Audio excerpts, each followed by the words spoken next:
Dear friends, today we are going to discuss the first important chapter of political science book for class 10th. Clear? This topic, the name of the chapter is power sharing. As you know that it is the first chapter of your textbook of political science. Clear?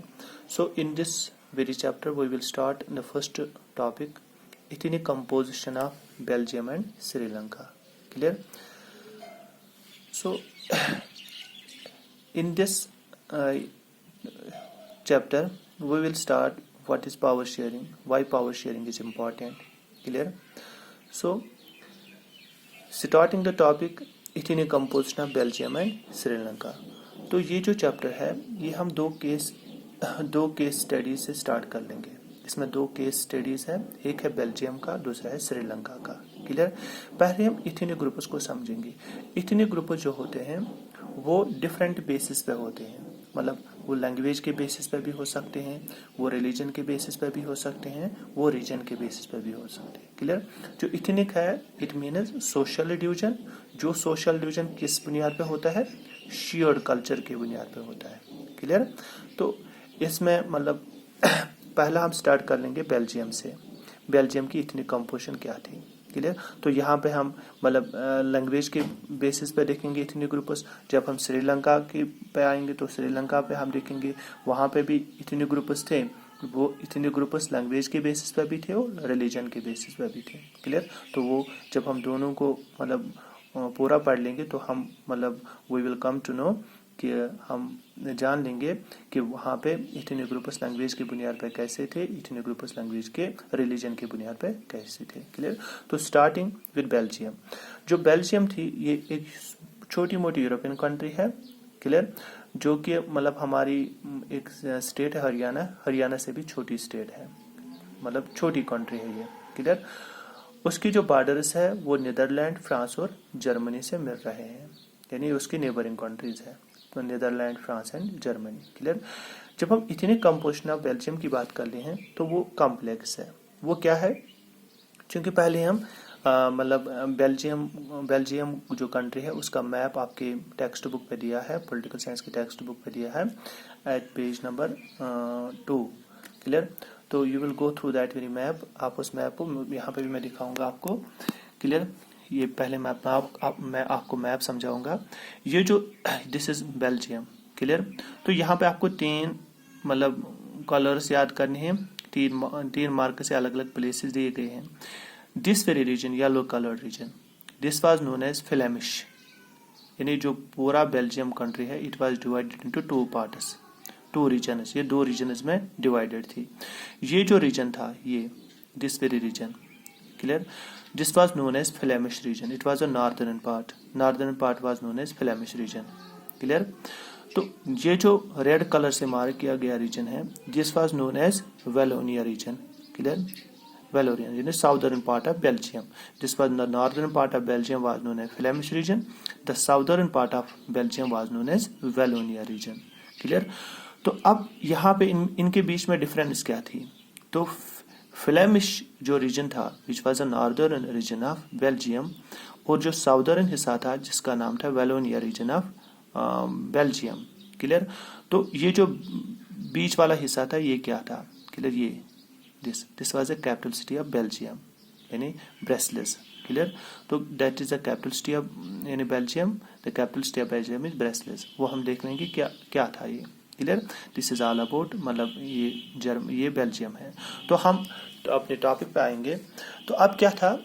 क्योंकि Belgium जो था is divided into two regions. ये दो regions में divided था. Northern part was known as Flemish region. ये हमने discuss किया था, ये मैं आपको दिखाया. इस नॉर्दर्न रीजन में क्या था जिसका नाम था फ्लेमिश रीजन. इसमें जो पॉपुलेशन थी, जो इथनिक ग्रुप था मतलब लैंग्वेज के बेसिस पे, वो था 59% of total population of Belgium. यानी जो बेल्जियम की टोटल पॉपुलेशन थी उस टोटल पॉपुलेशन में जो 59% पॉपुलेशन थी स्पीक डच, वो डच बोलती थी. यानी फ्लेमिश रीजन में 59% पॉपुलेशन डच बोलती थी. क्लियर? मेजॉरिटी.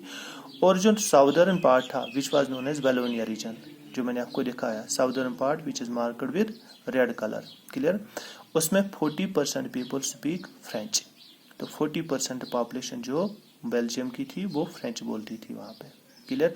तो majority of the population at country level, जब हम पूरी कंट्री का देख लेंगे तो वहां पे पूरी कंट्री में majority of the population speak Dutch, clear. 40% speak French. अब 59 प्लस 40 हो गई 99%। अब जो रिमेनिंग जो 1% ऑफ पॉपुलेशन थी स्पीक जर्मन, वो जर्मन बोलती थी, क्लियर। जिस वजह से total scenario of the whole country, ये कंट्री का पूरा सिनेरियो था, क्लियर, कि कंट्री की इथनिक मतलब जो ग्रुप्स थे बेस्ड ऑन लैंग्वेज वो क्या था, क्लियर, जो कंट्री लेवल। जब हम कैपिटल सिटी में आएंगे, in the capital city of Belgium, जब हम कैपिटल सिटी ऑफ बेल्जियम पे आएंगे जो ब्रिसलेस था, clear, which is Brussels is the capital city of Belgium, तो वहां पे सिस्टम उल्टा था, वहां पे सिस्टम कुछ उल्टा था। वहां पे क्या थे, 80% of the total population in the capital city of Belgium speak French, वो फ्रेंच बोलते थे 80%, यानी बेल्जियम की जो कैपिटल थी ब्रसेल्स, वहां पे 80% पॉपुलेशन फ्रेंच बोलते थे। लेकिन जब हम कंट्री लेवल पे आएंगे वहां पे कितने परसेंट थे, 40%, क्लियर। जो 20% स्पीक डच, 20% कैपिटल सिटी में डच बोलते थे, लेकिन जब हम कंट्री लेवल पे देखेंगे तो वहां पे 59%।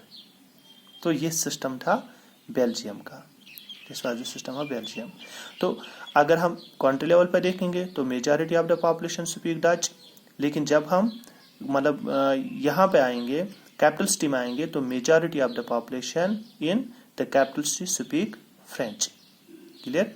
तो अब यहाँ पे हम देखेंगे तो जो माइनॉरिटी फ्रेंच स्पीकिंग कम्युनिटी थी ये मतलब रिच थी और पावरफुल थी, क्लियर।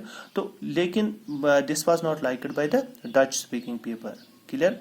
ये डच स्पीकिंग पीपल मतलब अगर हम देख लेंगे जो माइनॉरिटी मतलब फ्रेंच स्पीकिंग पीपल थे एट द कंट्री लेवल 40% जिनकी पॉपुलेशन थी, तो ये ज्यादातर मतलब रिच एंड पावरफुल थे। तो this was not liked by the Dutch speaking people who are in majority, clear, at the country level.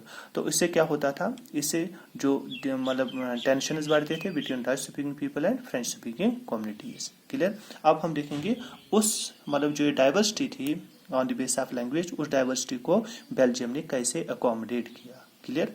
तो अब हम श्रीलंका पर आएंगे।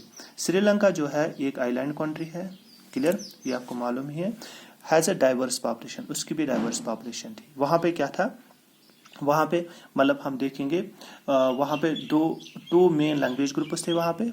एक था सिन्हाली स्पीकर्स, दूसरा था तमिल स्पीकर्स।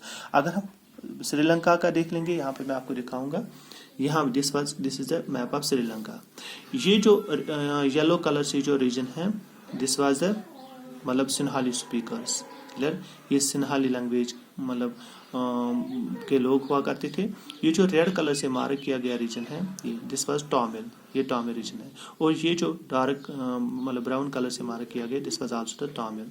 तो ये वाला रीजन और ये वाला रीजन मतलब विच is marked by different colours, तो इनमें डिफरेंस क्या थी, ये जो रेड कलर से मार्क किया गया है ये तमिल, इसमें भी तमिल आते थे।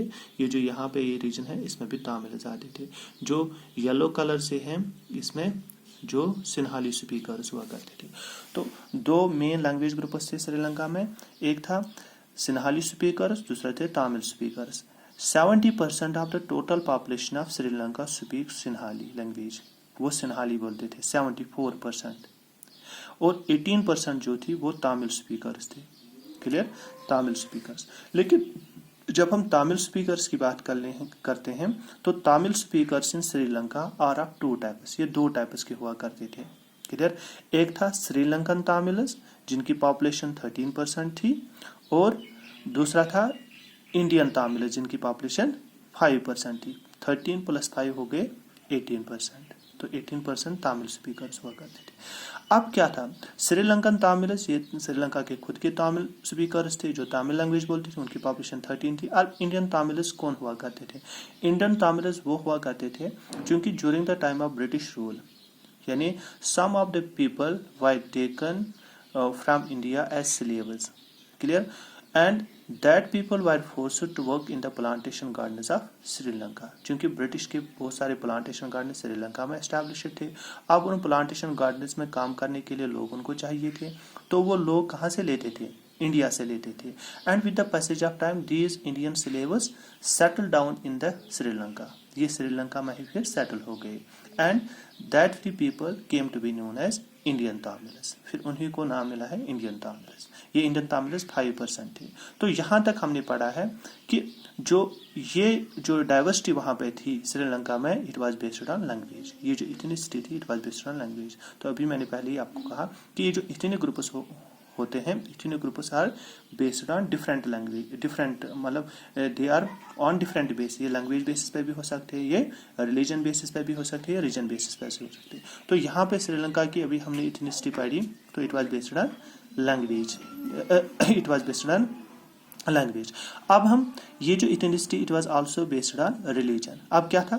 जो सिन्हाली स्पीकर्स थे श्रीलंका में, जिनकी पॉपुलेशन 74% हुआ करती थी, तो Sinhali speaking people are mostly बुद्धिस्ट्स, ये बुद्धिस्ट्स हुआ करते थे। क्लियर?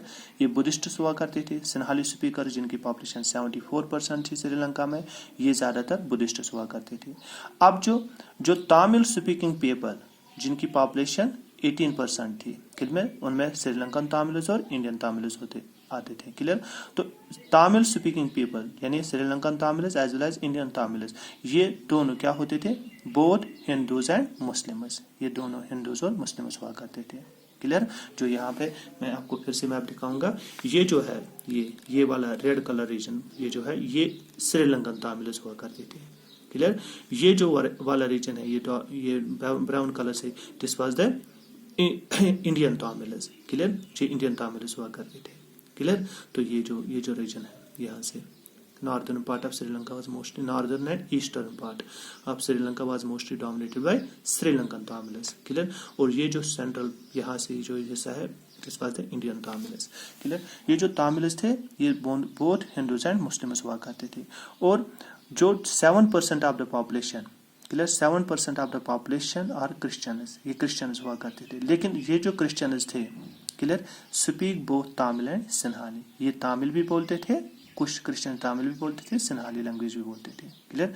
तो यहाँ पे हम देखेंगे कि श्रीलंका में वहाँ पे डाइवर्सिटी थी, डाइवर्सिटी लैंग्वेज के बेसिस पे भी थी और रिलीजन के बेसिस पे भी थी। अब हमने देखा यहाँ पे बेल्जियम में जो डाइवर्सिटी थी, it was based on language, तो यहाँ पे diversity it was based on language as well as on religion. अब हम देखेंगे कि दोनों कंट्रीज में डाइवर्सिटी थी। क्लियर? तो मेजॉरिटी अगर हम देखेंगे यहाँ पे बेल्जियम में, अगर यहाँ पे 59% at country level speak Dutch, clear, तो 40% स्पीक फ्रेंच। तो मेजॉरिटी का रोल अगर माइनॉरिटी के ऊपर मतलब इम्पोज होगा, if here same case, if the majority यानी सिन्हाली स्पीकर्स वो रूल व द माइनॉरिटी पीपल यानी तमिल्स आर द क्रिश्चियंस, तो वहाँ पे हम देखेंगे कि वहाँ पे हमेशा टेंशन बढ़ते रहते हैं, वहाँ पे हमेशा कॉन्फ्लिक्ट्स इमर्ज होते हैं। क्लियर? कॉन्फ्लिक्ट डेवलप होते हैं। तो अब हमें देखना है कि बेल्जियम और श्रीलंका ने पावर शेयरिंग कैसे की इन डाइवर्सिटीज को, जो diversities on the base of language की बुनियाद पे थी या diversities on the base of religion की बुनियाद पे थी श्रीलंका में। क्लियर? तो उन डाइवर्सिटीज को अपनी कंट्री के अंदर कैसे अकोमोडेट किया, कैसे एडजस्ट किया। क्लियर? वो हम नेक्स्ट लेंगे, वो मतलब मेजॉरिटेरियनिज्म इन श्रीलंका। क्लियर? उस टॉपिक में। Clear? This is all about ethnic composition of Belgium and Sri Lanka. I hope that you have got this topic. Clear? If you have any doubt, you will please let me know. Thank you.